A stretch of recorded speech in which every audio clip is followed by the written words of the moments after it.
Alright, YouTube, Facebook. This is the new throttle cable set up on the brand new engine. We're going to start right here by the old throttle rod. This is the old piece that used to be on it to anchor the throttle cable. Now it's there. It runs up from there into that coupling right there.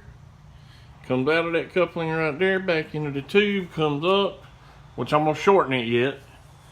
Comes out of that, goes up to this coupling right here, which when I shorten it, I have a barrel connector on right there with a piece to stop it from moving back that way. Comes out, here's the throttle cable.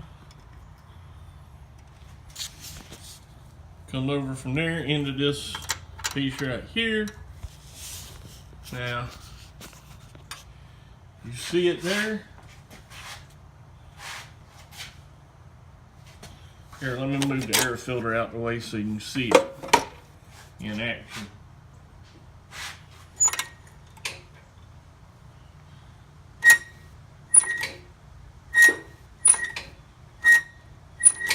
The bugs are worked out of that finally.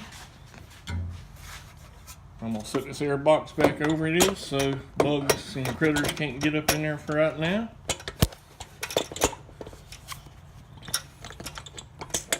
This thing is literally days away from being finished. I just need more time than I got today to finish it. The clutch is back together. Tight. Belts on, chains on, motor's anchored down now. So now all I got left to do to test it out, and let me talk about this. If any of y'all's got a yard cart and y'all are having throttle issues as far as putting a Predator engine on, and you got this throttle rod that runs all the way up to the gas pedal. Here's the throttle return spring right here. This piece goes up to the little barrel connector. Right there, I had to build this bracket right here and bolt it down for this piece to go through it.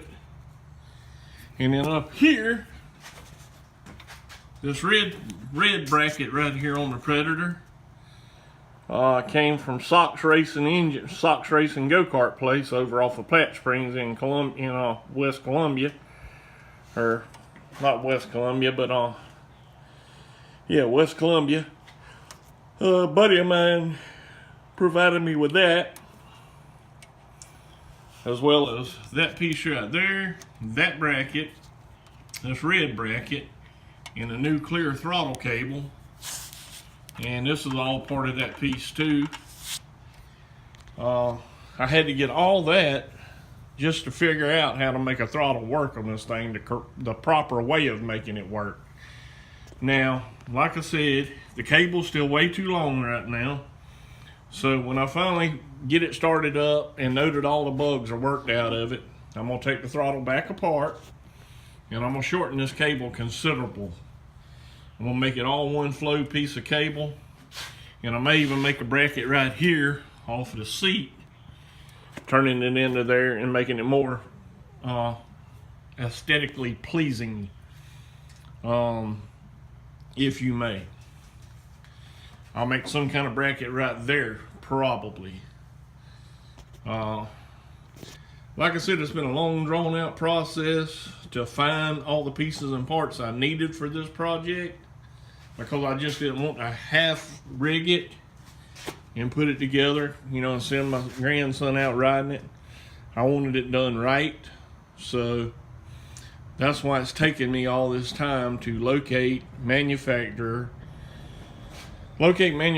pieces and fabricate pieces on my own to make this thing work properly. And I'm still not done. I still got a few little tweaks to go, but it's getting done fairly quickly now from this point on out. All I basically got to do on the driveline side after I make sure everything engages and disengages is put the cover back on, and it'll be done. Like I said, the motor is now bolted down unless I have to loosen it and tweak it a little bit, that kind of thing. But other than that, I'm about done with this thing.